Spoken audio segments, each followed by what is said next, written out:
It was the smell of them that stopped me, not the words, not yet, just the smell. Old paper and lavender. She tucked sachets into every drawer of that house, every cedar chest, every folded pile of linen. My mother-in-law had been in the ground 3 days. I was in her bedroom with my daughter, doing the slow and necessary work that falls to women after a death, lifting out quilts, linens, a button tin she had carried since girlhood, the small, quiet accumulations of a long life. My hands found the first bundle before my mind caught up with what they were holding. Letters, tied in pale twine, perhaps 40, written in my own hand, addressed to my mother. I knew the first line before I finished reading it. I had written it on a Tuesday morning in the 2nd year of my marriage, sitting at the kitchen table with my coffee going cold beside me, before my husband came downstairs for breakfast. It was the thin early hour before the day became everyone else's. I had believed in that kitchen that I was alone with my thoughts. I had put the sealed envelope in my husband's coat pocket on his way to the feed store and asked him to post it. He had not posted it. Every letter I had sent to my own mother for 15 years, my husband had opened and read and carried across the field to his mother's house. Every week for 15 years. Before I tell you what happened when I finally asked him about it, let me tell you who I am. My name is Anna. This is Anna, the Amish grandmother, and I share the things the old order does not permit a woman to say out loud. I was born and raised Old Order Amish in Holmes County, Ohio, and I am 81 years old now. And there are mornings still when I sit with my tea and feel the weight of those letters in my hands, as though I am still standing in that bedroom. If you are new here, subscribe and tap the like button, and tell me in the comments, has someone ever read what was never meant for them? I want to know. I read every single comment. I married Elias in the spring of 1963. I was 19 years old, and he was 24, and by every measure the community used for a good man, he was one. He worked from before sunrise and did not stop until dark. He sat through the long church services with his hands folded in his lap and his face composed, and he gave the bishop no reason to speak his name in correction. He did not drink. He provided. He loved his mother the way the community taught sons to love their mothers, completely, without examination, as though her judgment and his had always been the same thing. These were the things I had been raised to count, and I counted them carefully before I said yes. In Holmes County in 1963, you lived inside your community the way you lived inside your skin, without examining it, without questioning the fit. The bishop's word was close to God's word. The ordnung was not a set of rules so much as the shape of the air, what you could drive, what you could wear, who you could speak to freely, and who required careful navigation. A new wife learned the customs of her husband's district, the way she learned his family's names, through observation, through small corrections, through the slow revelation of what was not said as much as what was. His mother, Ruth, was a woman of a particular kind, small and upright and very still, with a quality of watchfulness. She wore the way other women wore their aprons, habitually without thinking about it, as though it were simply what one did. She had built her character the same way she built her house. Nothing out of place, nothing unaccounted for, nothing assigned a position that had not been thought about first. She lived 50 yards from our front door my entire married life. In winter, I could see the smoke from her chimney without looking for it. In the old order of our district, a daughter-in-law comes from outside. She is welcomed, genuinely, warmly welcomed. But she is watched until she is known, and in some houses she is watched long after. This is not cruelty. It is the logic of a community that has survived by knowing its own members. I understood this before I married. What I did not understand was the particular form the watching could take. Letters in the world I came from were everything. Our families lived at distances a buggy could not easily cross, and a telephone was forbidden, and the letter was the thread you kept your old life attached to your new one. My mother was in an Indiana district. I had not seen her since the summer of my wedding. I wrote to her every single week. The way you breathe, not because you decide to, but because you have to, because there is a version of yourself that only your mother knows. And if you stop writing her, that version of you quietly disappears. My mother knew me before I knew myself. She had watched me become someone who was not afraid of hard work, but was afraid of disappointing people, who said yes when she meant not yet, and called that patience, who had a laugh she kept pulled in because she had learned early that it came out too loud for certain rooms. These were things I could say to her that I could not say to anyone in Holmes County, where what I was required to be had already been decided. I told her things in those letters that I told no one else on this earth. They were not letters about the harvest or the neighbors or the weather. They were the letters a woman writes when she has exactly one place in her entire life where the real version of herself is permitted to go. I wrote to my mother that in the 3rd year of my marriage, I was afraid I was not a good wife. Not dramatically, not in a way anyone could see, but quietly, persistently, the way a woman fears who suspects she is slightly wrong for the life she has been placed in, like a piece of furniture that is almost the right size for a room. Almost. I wrote about a miscarriage in the winter of 1966 that I said nothing about to the community because the language of our faith required me to accept, and I had not yet accepted, and I could not speak of grief that was also supposed to be yielding.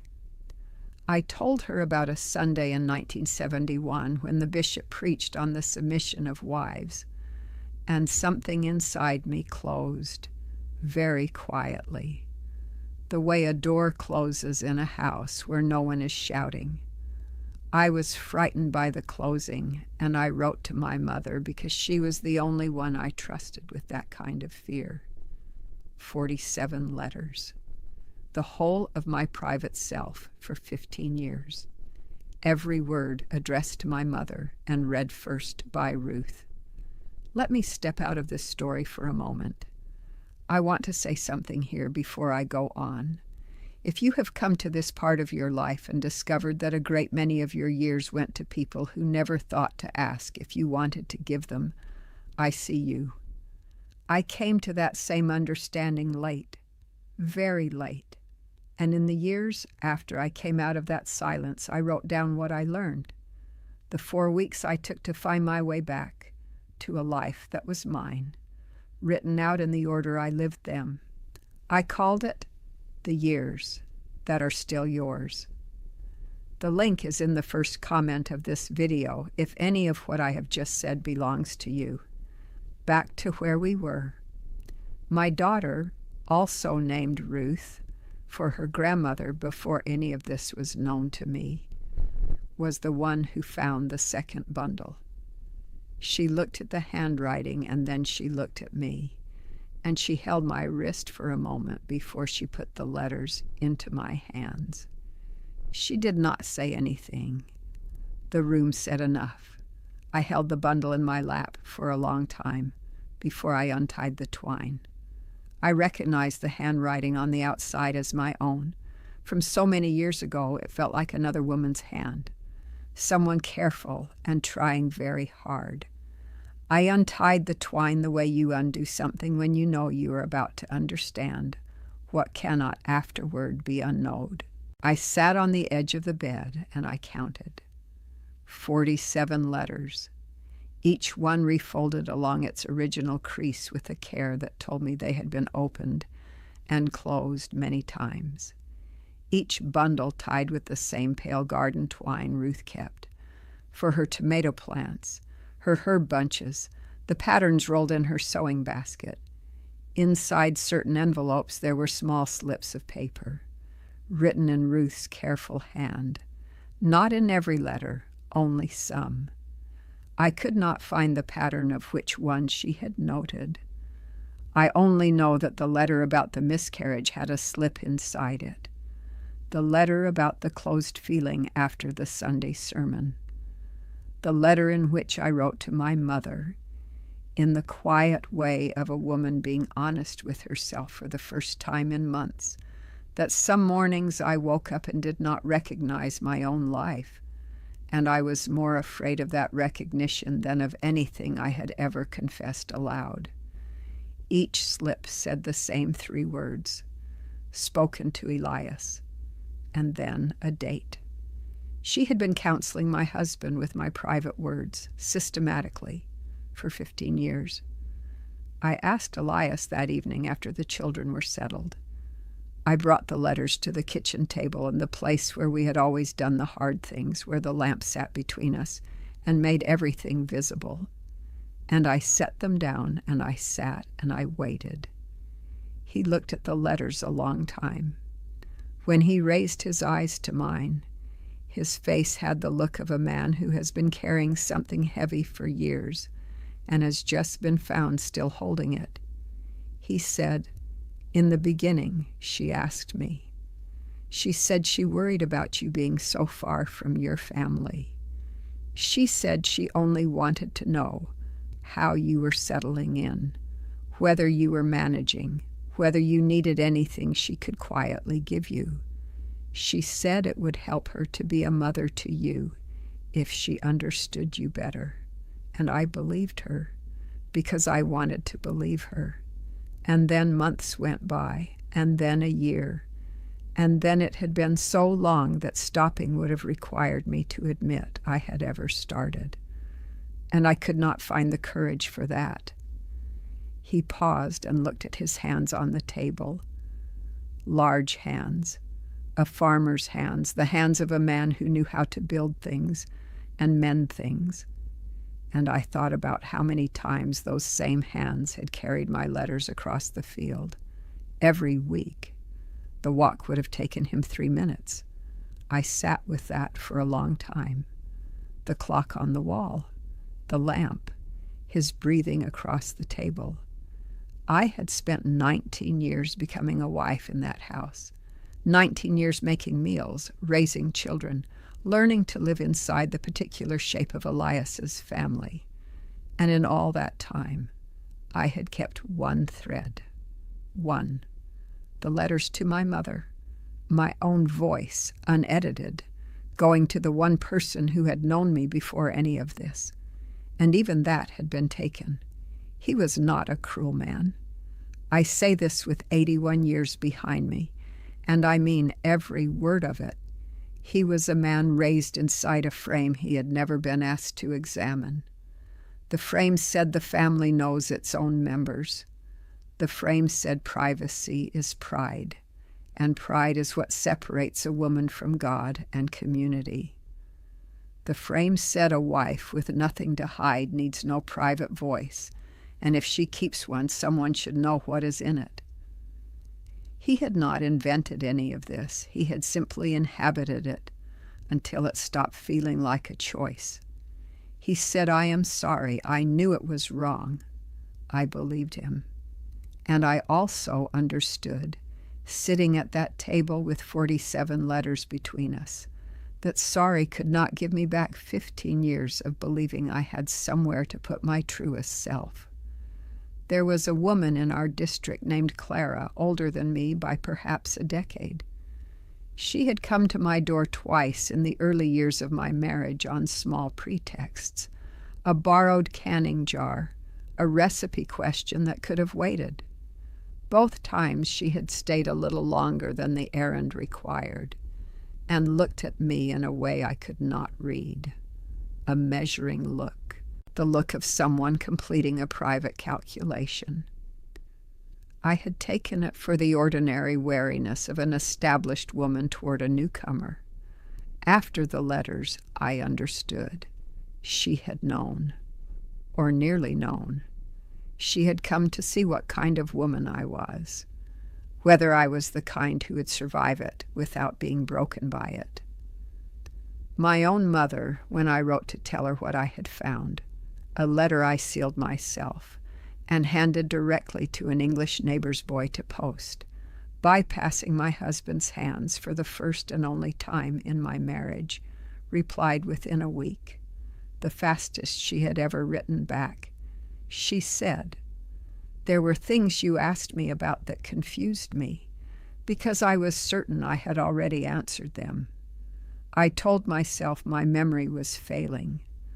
I did not follow the other possibility to its end, because I did not know what I would do if I got there." She had sensed something for years.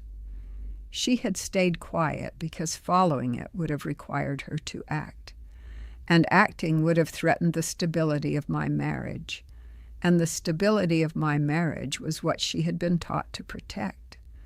The same frame that had given Elias permission to carry my letters had given my own mother permission not to see what he was doing with them. I want to say something carefully here, because I have had 60 years to think about it, and I want to be honest about what I actually believe. Ruth did not think of herself as a woman doing harm. I am as certain of this as I am certain of anything. In her mind, she was holding her son's household together, monitoring an unproven woman for signs of pride, of discontentment, of the kind of interior independence that could lead a wife toward the edge of the community. When she found those signs in my letters, she brought them to Elias so that he could tend to them. This, in her understanding, was love. This was a mother's obligation. The Ordnung does not have a rule about reading your daughter-in-law's letters. It does not need one.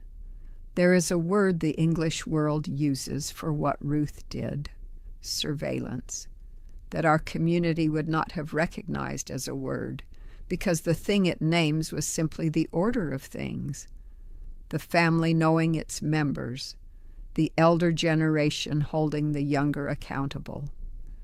What the English world calls surveillance, we called faithfulness. What the English world calls privacy, we called pride. The reframing was so complete that the harm inside it had no name, and a harm with no name cannot be refused. Ruth was not inventing the logic. She was applying it. This is the thing that took me the longest to understand after I left. The people inside these systems are not, as a rule, malicious. They believe they are doing what love requires. The harm is not in their intentions. The harm is in the frame, in a structure so old and so certain of itself that it can define a woman's interior life as communal property and call the monitoring of that life by the name of care, and never once be asked to justify itself. Never once. I left the community 11 years after Elias was gone and the children had made their own lives. I left slowly, the way you leave anything you have given your best decades to. Not with a door slamming, but in stages, each one a small permission I gave myself. A room in an English woman's house first, then an apartment, then a small house of my own, with a lock on the door that answered only to me.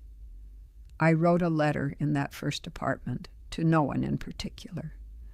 I sat at the table in the early morning, and I wrote what I actually thought about the community, about Elias, about the 15 years, And when I finished, I read it back to myself, and then I burned it in the kitchen sink. Not because I was afraid of who might find it. I burned it because I was still, even then, a woman who had learned that her private words did not quite belong to her. It took another full year before I could write something and simply let it stay.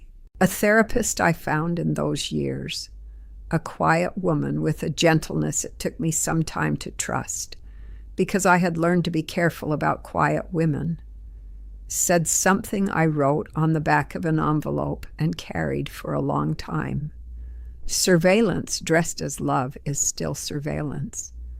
The outcome for the person being watched is the same, regardless of what the watcher believes about themselves. 47 letters, 47 weeks of a woman who believed she had somewhere private to put her truest self. The outcome was the same. What I grieve now is not what Ruth knew about me. She knew the woman I was at 30, at 35, at 40, uncertain, afraid sometimes, reaching toward a faith that did not always reach back. I do not grieve her knowing those things. I grieve that I could never say them to my mother without a third person in the room. That for 15 years I believed I had a private voice, and that belief was a fiction someone else was carefully maintaining. They held the fiction for me and spent what was inside it, and called the spending protection. If you grew up in a world where your private thoughts were treated as belonging to the family rather than to you, I see you. If you were watched in ways that were called protection, if you were managed in ways that were called concern, if the people who loved you used what you gave them in trust to keep you in a shape that suited the household, and called that keeping by the name of love, I see you. A woman's private voice is her own. It was always her own. The frame that said otherwise was wrong. It has always been wrong. And if no one in your life has ever said that to you plainly, I am saying it now. If you want to keep hearing these stories, subscribe to Anna the Amish Grandmother. There is still so much I have not said. To whoever stayed with me all the way to the end, thank you. There are women reading the years that are still yours tonight. 70, 74, one of them, 80 years old, who began with one small thing and wrote to tell me they had forgotten they were allowed to want anything at all. A woman near my own age told me that she had kept a journal her whole married life without ever writing what she actually felt, because she had lived so long afraid of who might read it. She said she had begun to write honestly for the first time. That is the whole of what I was hoping for. The link is in the first comment of this video if you would like to be one of them. And that is all I have. Until next time, the years that are still yours have always been yours. They were only ever borrowed by someone who forgot to ask.